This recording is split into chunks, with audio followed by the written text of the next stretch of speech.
All right, thanks for staying there for us. You have seen some of the newspapers, all of them carrying stories from the May Day celebrations yesterday. The big one was the launch of NABCO, the Nation Builders Corps.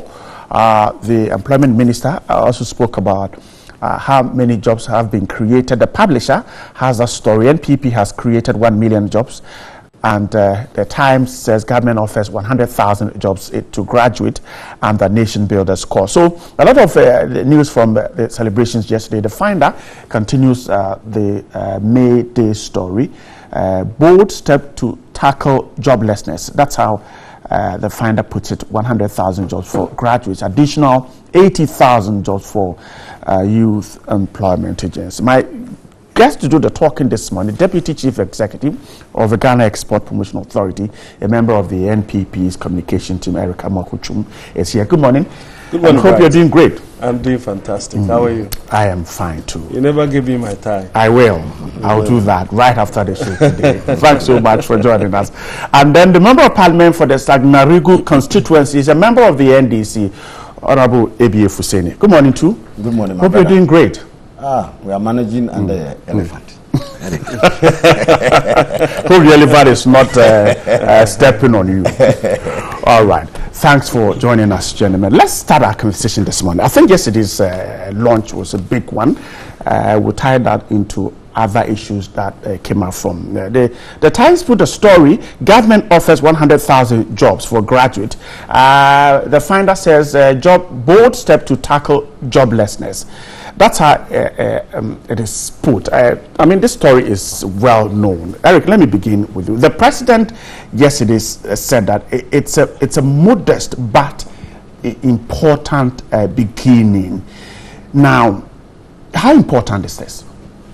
Well, thank you very much. To start with, good morning to all our viewers out there.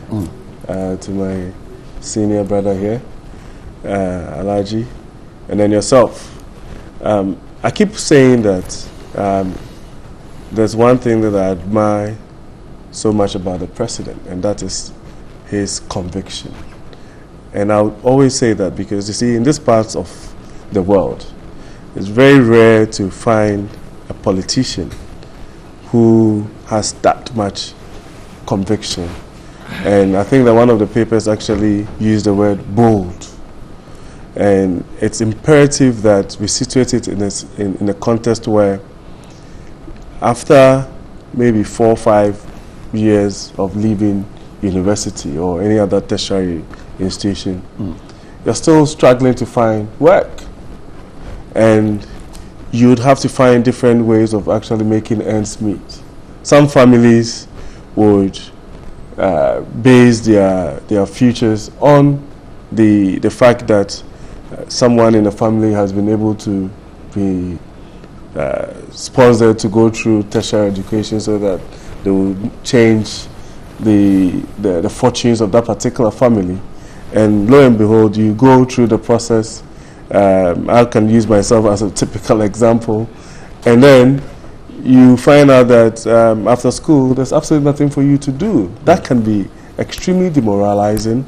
And it's not something that any government would want to sit and allow to fester.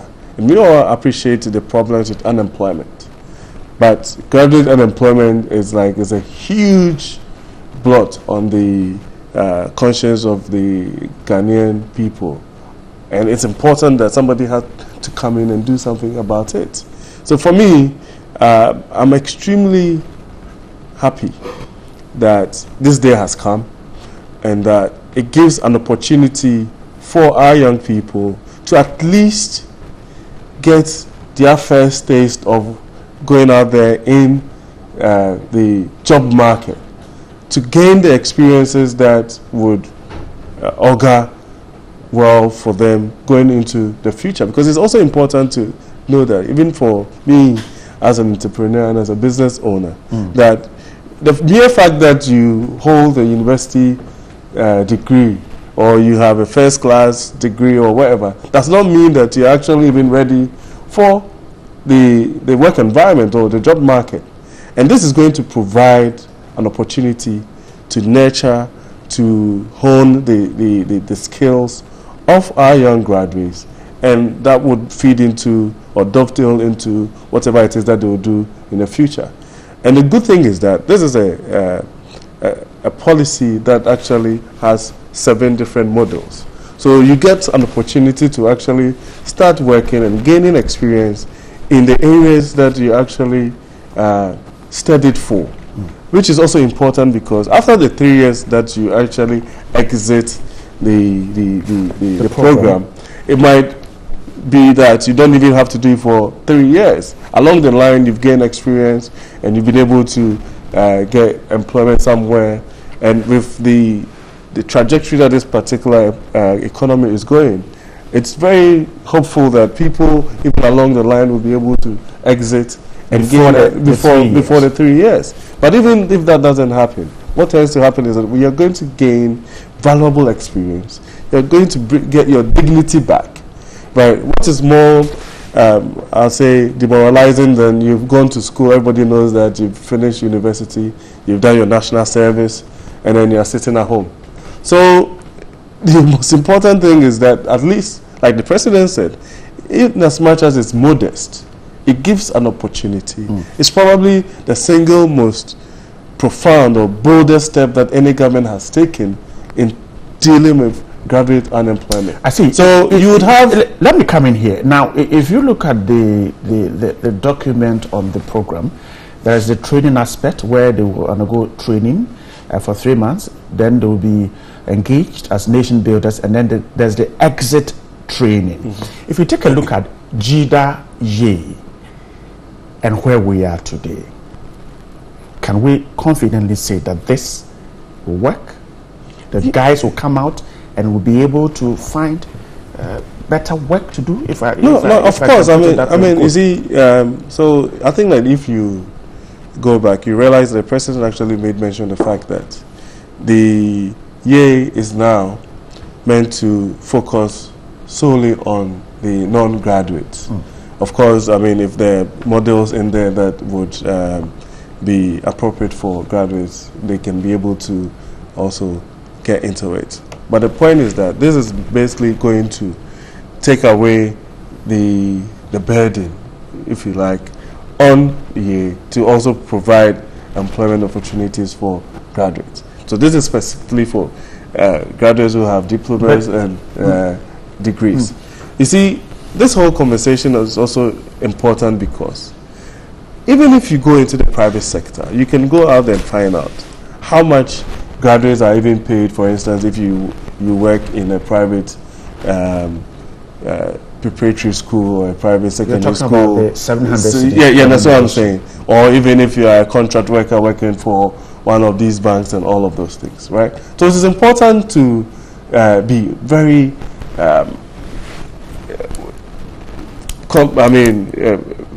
it's very important that we have a conversation around why would you allow these students who have gone through all of these training to start with to stay at home by waiting for a big paycheck, for instance, when even in a job market where there's existing jobs, like I stated, if you go to some of these banks that have these contract employment and all of those things, it's probably hovering around the same amount. So it's important that they get an opportunity to get into the job market, and then they move from there. So if you have trying to answer the nurses who are complaining about the fact that they will be earning 700 whilst their colleagues that they sat in the same classrooms will earn more than them. But we'll come back to deal with that issue later. But I like the difference. Now, is this modest, and does it offer the kind of employment the young ones are asking for? Yeah, let me first and foremost say good morning to my friend Eric. Right.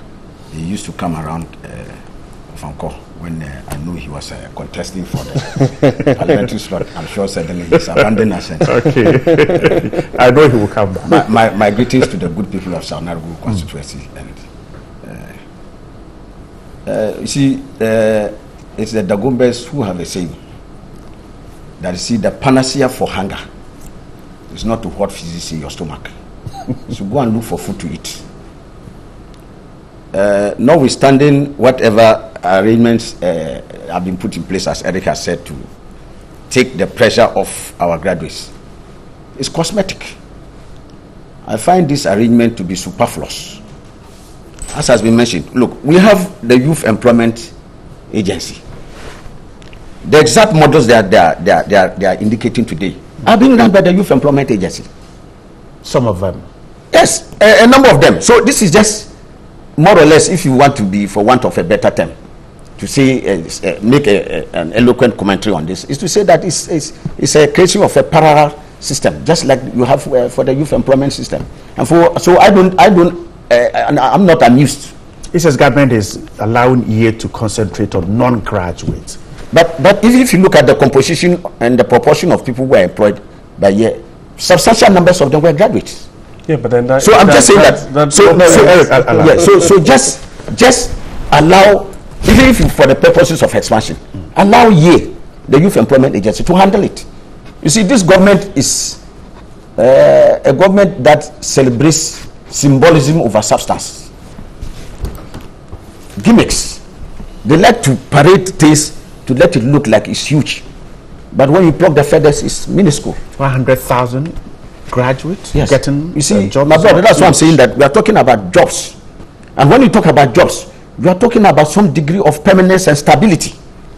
We are not just talking about giving people some small monies over a short period and they exit and they go back and swell the ranks of the unemployed. That's why I say that the panacea for hunger is to go look for food to eat, not to hoard the feces in your stomach. The panacea that we need for jobs is to get stability on the job front, is to grow the economy, is to create the enabling environment for businesses to flourish, for more people to be engaged. And Eric, his party touts their credentials as a private sector party, private sector friendly party. Today, my brother, go onto the streets and talk to business people. No wonder the recent publication of the ease of doing business in Ghana, we have come down. You have not seen the huge reduction in tariffs for my brother, I'm coming. Industry? I'm shaving you, don't touch your head. You see, and you go talk to business people. The taxes that are weighing on them today. In the manifesto of the New Patriotic Party, agenda for jobs 2016 that they brought out, they made an eloquent promise to the business community that on assumption of office, they will cut the corporate tax from 25 to 20%. I'm sure Eric knows what I'm saying is true. We are in the second year of the MPP government. Not a single sign. On the contrary, taxes are increasing. It's not true. You know, recently the unpopular 3% tax that they were imposing, which the finance minister had a banter with many business people, including even a number of business entities that had come up. I heard of it for the first time. Association of Ashanti businesses. They came out to make a direct complaint that their businesses were collapsing. Even some members of GUTA were on air complaining that even their goods were stuck at the ports because of higher taxes they could not clear. So you have had a government that claims that it is a private sector friendly government, implementing policies that is killing the private sector. And look at the paradox. You indicate that the private sector is the engine of growth of the economy, and that it is through the private sector that you get jobs. And under your watch, the private sector is crumbling. It experiences very severe constraints as a result of some of the policy issues that we are implementing.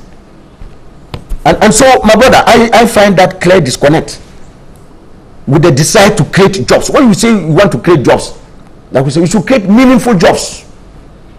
Not only at the state sector, but also using the private sector, enabling the private sector, creating an enabling environment for the private sector to flourish. Government and be able to engage. So it's a stopgap. My brother. But when they exit, they would have exited with some skills to get. That is why I'm saying that is this new.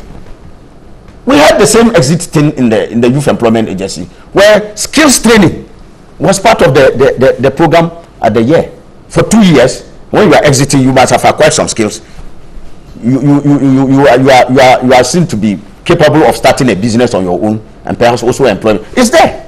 So what is new about this program that is being brought? That's why I say that the government is just interested in symbolism, not substance. And for me, I'm sure that even as we go along, you would come to see that even payments, just like we have had for other models that they've talked about, they recruit the people, and there are serious areas of payment even as we go along. And so even the little that we are giving them in this day and age, which cannot even carry them far. And I'm sure you are already aware of the protest by the nurses and the midwives and the others who say that, look, professionally, how would you go and train as a professional and get engaged instead of posting them? And that is what we have said about this government. Nurses and others whom you promise, and this was a campaign promise, that when they come to power, all those other nurses who have been trained and at the expense of the taxpayer will not be allowed to sit in the house. They will give all of them posts. Why don't they take those professional nurses and post them? I rather want to go and give them these minuscule jobs, very temporary jobs, so that when they exit, they go back again and join the ranks of the unemployed. So in the first case, we are going to even underpay them. After underpaying them for all this period, they exit and they go back home. These are people who already have skills. We are not talking about people who are coming in for the first time to gain skills. Nurses and others they have already been trained, they have the skills. So how do you lump them to people who are now going to acquire skills? So right from the onset, you have a huge disconnect. And that is why it is important for this government to listen. When people talk and complain about certain things, they must listen. The man who constructs the path does not know where it goes crooked. Is the one who patronizes the path. So they should listen to the voices of concern that are expressing some of these sentiments, so that they can pick some of those that are useful and enrich the content of policy, so that this country will be better served. But for me, I see this as generating more heat than substance. Eric, are these concerns government ready to listen? Well, Bright, I think that for any policy, you would have people or stakeholders come out with certain concerns, and I'm sure that as time goes on, it will be addressed. But the issue of unemployment. But we have. Let me make my point. We have an example with GIDA year. So if these same concerns about exit difficulties were raised during GIDA year, should we go back to the same? Well, that's what I'm saying. Position again. These issues about unemployment, for me, even borders on national security, and that it has implications for our national security. A lot of things have happened in other parts of the world, and even on this particular continent, in terms of huge graduate unemployment. Now, this government is a government that has decided that we are not going to go the NDC route, but we'll do something about it. I'm actually even surprised that my good honorable friend here is talking about nurses. The NPP had come in as a government, in just a year and a few months, had already posted more than 80% of the nurses that they refused to post. And they didn't post. If you also go back to why we have such huge numbers of our graduates unemployed, it's because of the crass mismanagement of the economy under their watch, where they actually took us to the IMF, and as part of the IMF conditionalities, the public sector was basically stopped from employing anybody. They even had this policy called, I've forgotten what it's called, but essentially, if somebody doesn't exit the public sector, you cannot even employ anyone. But even that, they were not able to do it. They were not doing it. They didn't give clearance to anybody to be employed in the public sector. They took us to the IMF, and now all these 100,000 or so students, graduates who would actually gain an opportunity to get some employment, right, did not happen under the watch of President Akufo-Addo. These graduates, some of them have been unemployed for 6-7 years. But can the President Akufo-Addo change? No, but that is the point is that you take steps, right? They said that a journey of 1,000 miles begins with a step, and I am saying that even me. And you see, sometimes when we have these conversations, it's also important to take away the politics and you even become practical about it. When I had probably 13, 14 years experience with a master's degree and moved from the UK to Ghana. My first job at Tigo, right? I was made territory manager for the Northern Territory. My salary was 1,100 Ghana cedis. I had 13 years experience with a master's degree. You understand? So you take the first thing that comes. You build yourself. It's not that I hadn't worked before. But that was a permanent job. No, but the point is that there's nothing nothing like a permanent job. You go into any institution and you're given probation, right? And then it's even based on performance. So the point is that for somebody who is a new graduate who has absolutely no job experience whatsoever, it's a first step. And I'm saying to you that these are people who are going to be working in models that is in relation to what they studied in university or other tertiary institutions. And what you do is that you gain experience. So you're saying that the nurses don't have a listen. The issue is that your point? The issue that the nurses are demanding that their colleagues are taking more than what they are going to take under this. I am saying that there was a government that even refused to post these nurses. That's why we changed that.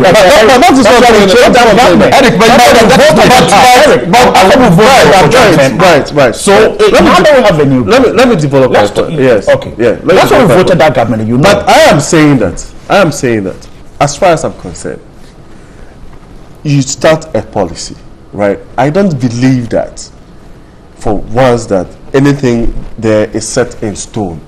Right, you would have stakeholders, you would have people along the line who would basically express views. You can even inject new models and new ways of actually adding revenue and all of those things. So for me, the most important thing to me is looking at it from a big picture perspective.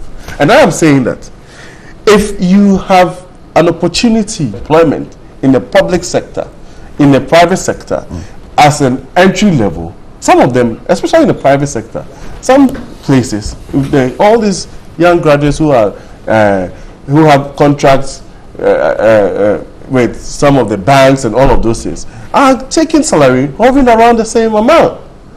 You understand what I'm saying? So I'm saying that it's a single most important step that this government has taken. Is it new? The issues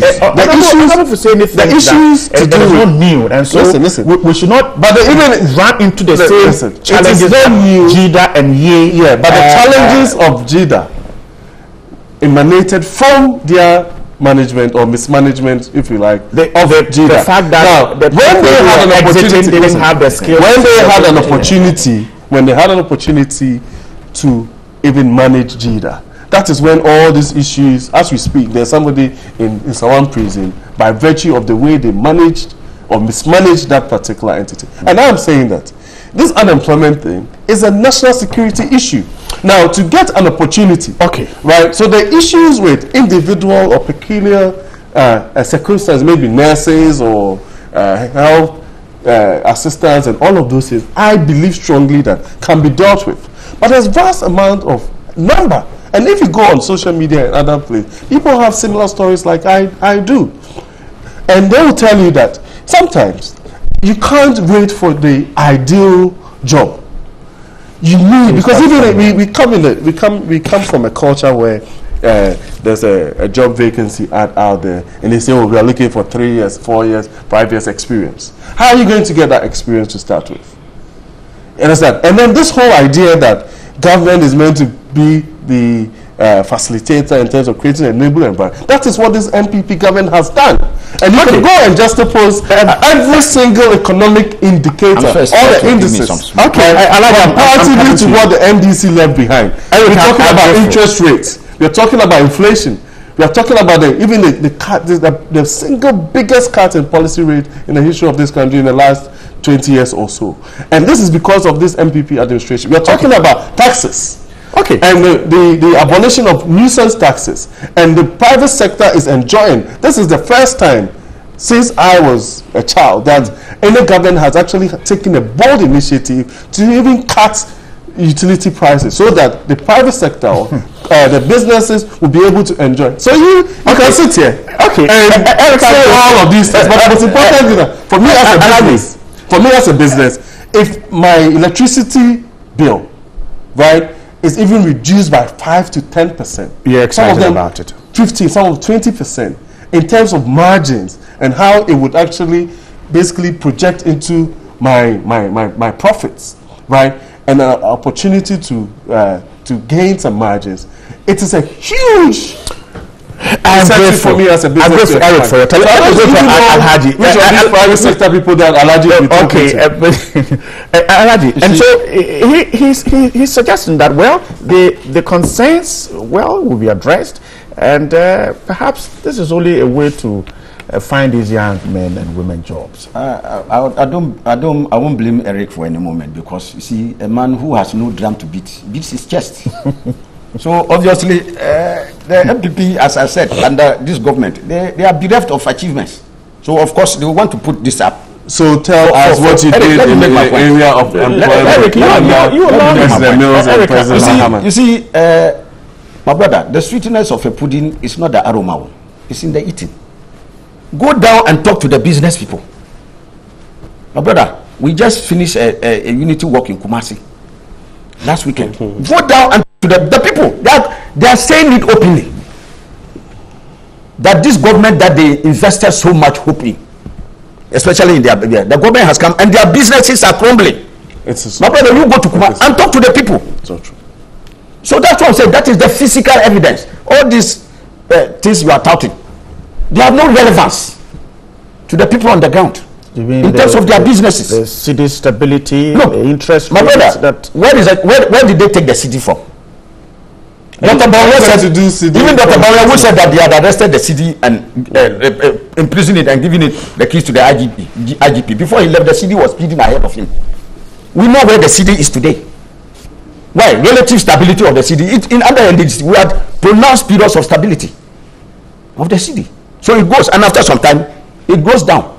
So, my brother, I'm just saying that let us be very honest with ourselves. The current levels of stress in the business sector does not augur well for this country. And if the Nana Akufo-Addo government is minded to go down to the bottom and talk to businesses, every day you hear Association of Ghana Businesses, Ghana Industries, Guta, all of them are complaining. And you think that is what is not opening up the economy to create jobs? My brother, I'm saying that if the economy were being managed as efficiently as they claim, because these are people who claim that competence, they are coming to government with competence, and me and you know that if you are going to define competence, it's achieving more with less resources. Am I lying? You come and you appoint 110 ministers.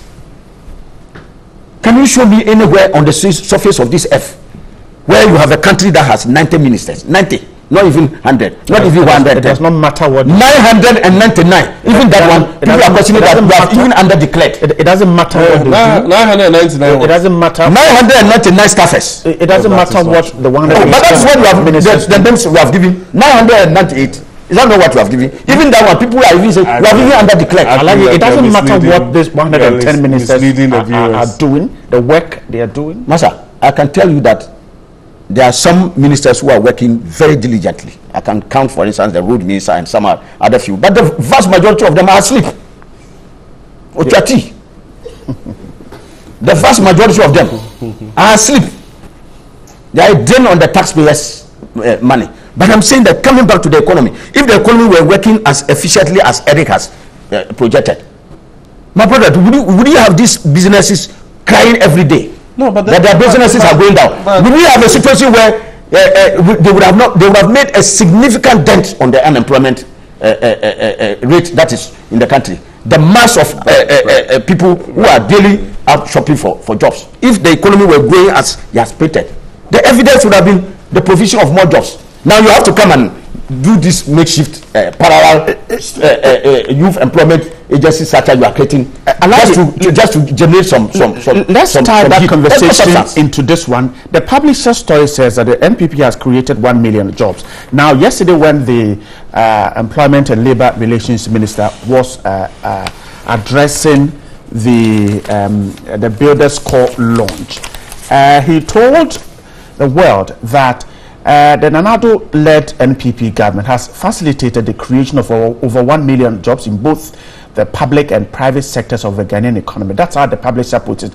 Now, in view of this, the minister said that these jobs were created in the informal sector, and so what happened in the they were created in the formal sector. So what happened in the informal sector is not even accounted for. Now, he stated that the jobs created is as a result of the various interventions put in place by President Akufo-Addo. Now, let's listen to Mr. Ignatius Bafui quickly. We'll come back to take a look at this issue. The urgency to create jobs for the teeming graduates has become paramount, considering the fact that less than 10% of graduates that find jobs after their national service, according to a study conducted by the Institute of Statistical, Social and Economic Research. The emergence of NABCO, therefore, cannot be more timely and accurate as it addresses the frustration, confusion, lack of hope and direction for our youth. Therefore, your intervention is more apt and appropriate. The good news is that your government has made significant strides in addressing the unemployment situation in Ghana. Between January 2017 and March 2018, Mr. President, your government has facilitated the creation of 1,096,404 jobs in both the public and private sectors through various interventions. And this happened within the formal economy. So what happened within the informal economy is not even accounted for here. I want to believe that if there is any single intervention which addresses the school to work transition in our country, we can't have any better program than NABCO. The Minister for Employment and Labour Relations, Ignatius Bafui, were talking there. So, Honorable Fuseni, now you were questioning Eric that if the economy is indeed growing, as he claims, how come the unemployment figure still stands with? But the minister says that between January 2017 and March 2018, over 1,096,000 jobs have been created. What he failed, of course, what he told the media is that he has the details in another document and has asked the media to come for it. Now, is this not a show? I can share the details. Okay, I'll come to you to show the details. Is this not a show? Okay, since you have the details, because the key question then is, where were these jobs created? Since you have the details, share that with us. Then maybe Fuseni, I'll give you Fuseni will come in. Well, to start with, if you look at the Ministry of Interior, so under Ministry of Interior you have Ghana Police Service, then you have Ghana Prison Service. So under the Police Service, we've recruited 2,000 people. Under Prison 500, under Fire Service 500, Immigration 500. That makes it 3,500. Under the Ministry of Works and Housing, there's under the Construction and Housing Units Department, 1,876. Coastal Protection Works 663. We have Drainage Management 1,500, making up 4,000. Sorry, the Lands and Natural Resources, Forestry Commission and Mining, we have 19,000. Under the Regional Reorganization, that's 5, a bit small. We have Transport. Under Transport, there is the Ghana Maritime Authority, Regional Maritime Authority, Metro Mass, PSC Tema Shipyard, the Government Technical Training Center, DVLA, all coming up to 994. We have the Trade Ministry. Under Trade Ministry, we have the National Board for Small Scale Industry, and then the jobs that had come from new FDI from the GIPC. We're talking about close to 11,000. So you put all of those things together. Under trade, we're talking about Rural Enterprises Program, 11,000. 659, 31,000. These are all verifiable things. The biggest one, under food and agriculture, we are talking about the planting for food and jobs. We are talking about 745,000 beneficiaries of the planting for food and jobs. We're talking about pollinators, the ones who go and do the hand pollination for the cocoa industry, cocoa trees. We're talking about 20,000 technical assistants, hydrologists, drill assistants, 76,000. We have this Kodapec spray guns, 56,000 and over. That alone, under the Ministry of Agri, we're talking about 822,000. Then you come to the Youth Employment Agency. So far, under the Agri Extension Assistance, Community Protection Program, Monitoring and Evaluation Assistance, close to 16,900. Then we have health. So all of these are verifiable. We're talking about foreign affairs, the Zongo development, intercity. We're talking about Arabic teachers, which Alaji is well aware of. 3,000 Arabic teachers have been employed. We are talking about education, the Ghana Education Service, teaching and non-teaching staff, 33,160. We are talking about in the education sector. Yes, business development. Yes, National Entrepreneurship and Innovation Plan. We're talking about the business support program for 19,500 beneficiaries. All of these things are there, and then they are verified. Do you also know if these are new jobs or they are not new jobs? Are they new jobs? They've been no, this is. I'm asking if they are aware whether they are new jobs or. These are jobs that has been facilitated by this present day President Akufo-Addo government. You see, and we also have to be very sincere with ourselves. You see, when Alaji talks about the fact that if the economy was actually on the right trajectory, we would have been able to absorb all these huge unemployment numbers. I mean, that for me is a clear admission of the sort of management that they actually bestowed on us as a government. Because this President Akufo-Addo government, if we are being fair with ourselves, have been in government for a year and a few months. Now, all these unemployed graduates, all these unemployed youth, right, where did they come from? I'm saying to you that 6-7 years, some of these graduates have absolutely no jobs. And Alaji should be telling us what's the NDC government to mitigate this particular. They don't do that. I'll do that. Now, it's also important to also state that. Okay. You see, when we sit here and we gain this, that doesn't mean that the people out there, excuse me to say, do not have an appreciation of the events.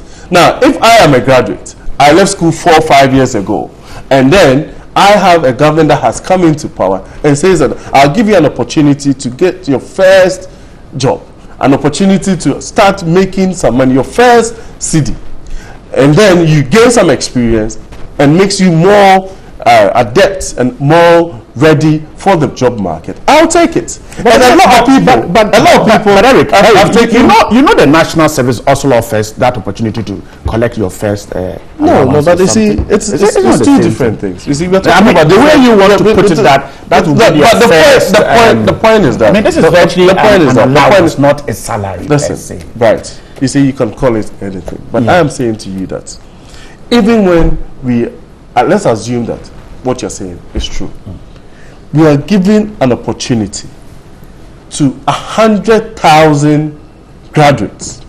We are giving another opportunity to 80,000 non-graduates, right, who hitherto, under the watch, if, say for instance, we had an NDC administration today, this close to 200,000 non-graduates and graduates will be unemployed.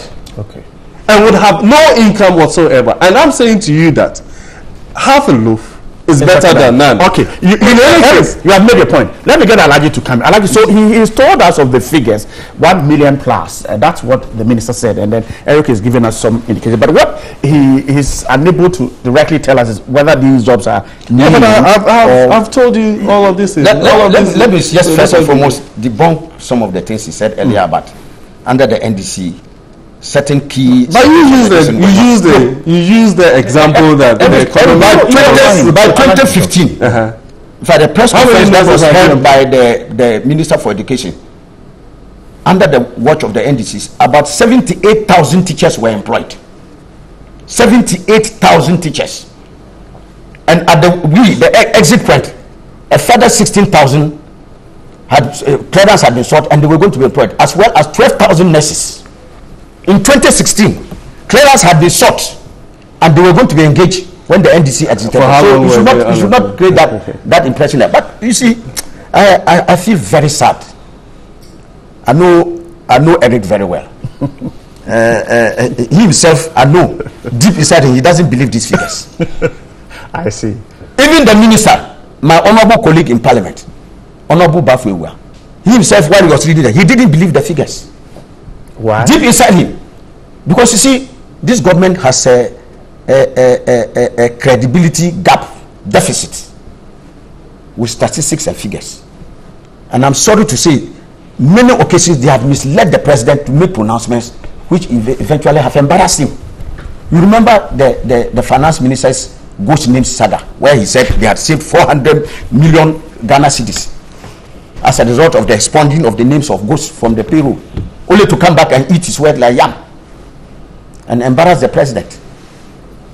You heard of the situation of the payment of contractors, where figures were given to the president, billions had been paid to contractors, only for the president of the Contractor Association to come and say nothing has been paid to them. Just only 2 weeks ago, the 1 billion payment at the National Health Insurance. I'm sure you have heard the president of the association say no such thing has happened. This government has credibility problems with figures they touted. Look, let me just give you one of the figures that he touted, and which he said was the biggest. The one given by the Agriculture Minister. It's so laughable. He said 745,000 jobs. He was counting annuals, not jobs. Indeed, even reputable institutions like the General Agricultural Workers Union, a number of think tanks and others rubbish the minister's figures. But even the biggest embarrassment for the minister with his figures is that the president conveniently jettisoned his figures. In the state, go and read the State of the Nation address presented by His Excellency President Nana Addo, 2018, on figures for Agri 2017. The minister gave 745,000. The president left it and took 200,000. 200,000. Go and look at the State of the Nation address. This one is not an NDC statement that will give you that. The president of the republic himself found out that his figures lacked credibility and threw the figures away. These are the figures they are compiling and giving to Ghanaians as jobs that are created. It's farcical. They are subjecting us to, they're becoming an object of derision, as if this is comic relief. We are talking about serious national matters, where issues of life and death, about employment, jobs. You disagree with the figures? The figures are fake. I am telling you that this one that is presented, even from the agri sector alone, take that one alone. I just gave you an example that go and read the president's State of the Nation address. Even the president himself jettisoned the 745 the minister put up. And this is the 745 you are using to create 800 and something jobs, 1,000 jobs in the agri sector. It's fake. Look, I have a colleague in parliament who told me that even they just came to his farm where his pre-existing workers were there. They came and counted them as workers they had garnered under the administration of the MPP. It's terrible. How can you do this to the good people of this country? And that's why I'm saying that it is important for us to really lay the focus on how to create sustainable jobs. This thing that we are doing now, I am saying that it is nothing of substance. It is something that already exists. It is a parallel structure you are just creating from the youth employment and adding modules. That's all. So why couldn't we allow it? And under the NDC, we saw a rapid expansion of the Youth Employment Agency. The National Youth Employment Agency that was under the NPP. It's not the same as the Youth Employment Agency. In the first place, legal effect was given to guarantee the stability of the employment that we are going to give to people. And so more modules were expanded. And I can tell you that if the NDC was in power today, we have had more expansion than even what they are doing. Listen, right. Under the edges of this same models that I've talked about. So it's just about a matter of expanding the models and the Youth Employment Agency. I'm not getting the impression that something huge has suddenly happened, which has never happened before. What is new about this NABCO thing they are talking about? Tell me what is new. There's absolutely nothing new about it. Eric, let's tie that into CLOGSAG, the civil local government staffers, who are claiming that, in fact, their own members in various ministries have been replaced with aids and personal aids and stuff like that.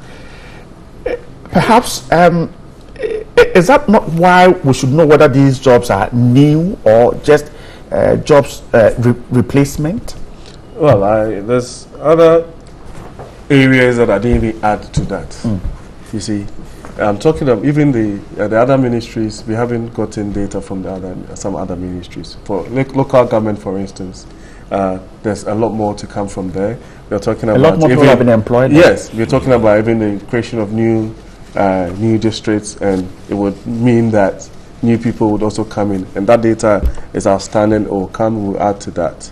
You see, this is coming from an NDC government at the time, that at the point when my friend Kudeta Black Honorable was espousing that they have created 1.6 million jobs in Parliament, the Minister of Employment at the time, who was E.T. Mensah, said he wasn't aware.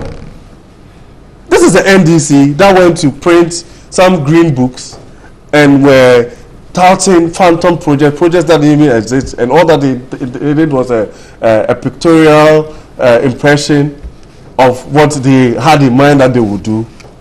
Now sitting here and saying that this is fake, and I'm saying that the truth of the matter is that he these individuals of the President's State of the Nation. No, but that is why I am saying that is why I am saying that. It's a discredited figure. That's why I'm saying that. I know, even from where I sit, that there are people, about 300 or so people in the Brong-Ahafo region right now, in the cashew growing areas, that under the program of the Cashew Association of Ghana, are doing cashew spraying of the cashew trees, right? And that this whole idea that anything that this government brings is either we will poo-poo it or we would basically oppose it for the sake of it. It's not even ignorant to the benefit of the NDC to start with. Because the truth of the matter is that as a young graduate, I'll be asking myself, what is my Honorable Minister ABA Fuseni saying? Is he saying that because I will not get a job that would give me 10,000 Ghana cedis, I shouldn't go and take this job? I'll give you an example. There are clear examples of how much graduates who are even employed, fresh graduates who are even employed under contracts in our private sector, even in the banks, are being paid. And I'm saying that if you knew how to manage it, if you were so good at adept at managing the economy, you wouldn't have taken us to the IMF to start with. Listen, when they were being asked even about the IMF, do you know what the former president at the time said? He says, oh, we are going to the IMF for policy credibility. Why haven't you cancelled right. the IMF? But as we speak, we are exiting the IMF. Listen. Why haven't you cancelled it instead of waiting for it to end? Right. I mean, I'm surprised that you're asking me this question. Yeah, of course, but you claim that it is not good, so it's very simple. Cancelled? You can't just go and willy-nilly cancel an arrangement. You cannot. You mean the government of Ghana can't? No, you can't.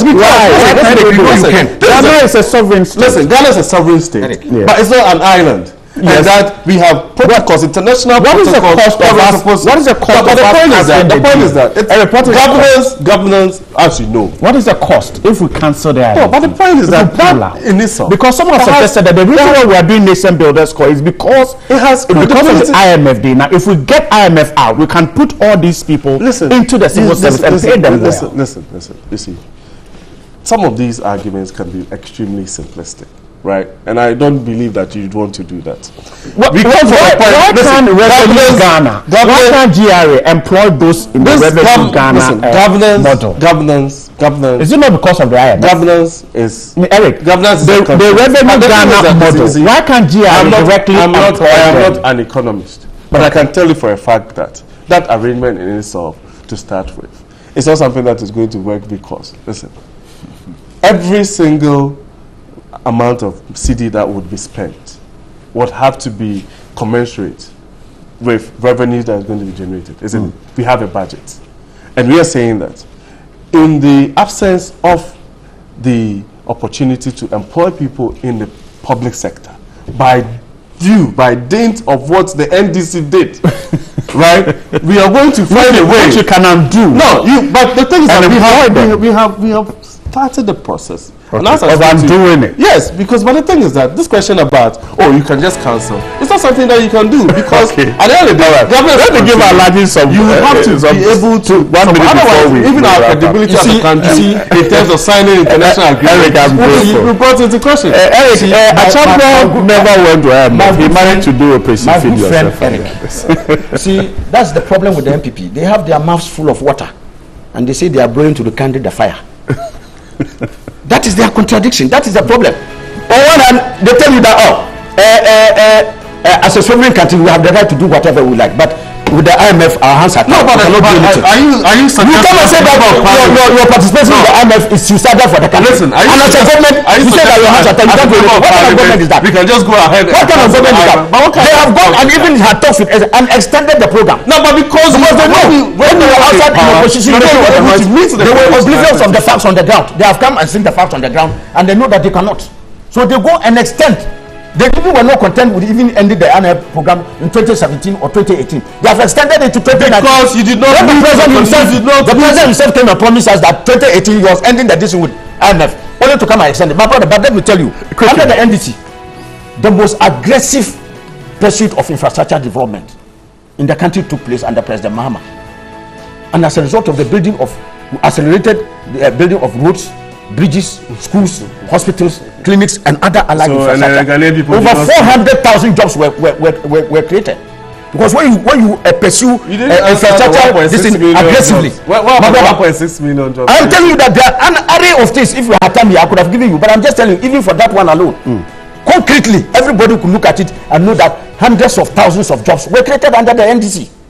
Ever since your government came, what have you done? Not even a 6 classroom block. I have told you. I am grateful. And so you can see the difference very clear. That when the government wants to create sustainable jobs, infrastructure development, aggressive infrastructure development is one of the ways. I'm grateful. And that is what we did under the NDC to give more sustainable jobs than these cosmetic things they are doing today. His name is Alhaji ABF Hussein. He's a member of parliament for the Sagnarigu constituency. He's a member of the NDC. Grateful for your Wednesday morning with us. And Eric Amakuchum is a Deputy Chief Executive Officer of the Ghana Export Promotion Authority. Also grateful for your Wednesday morning with us. You sent in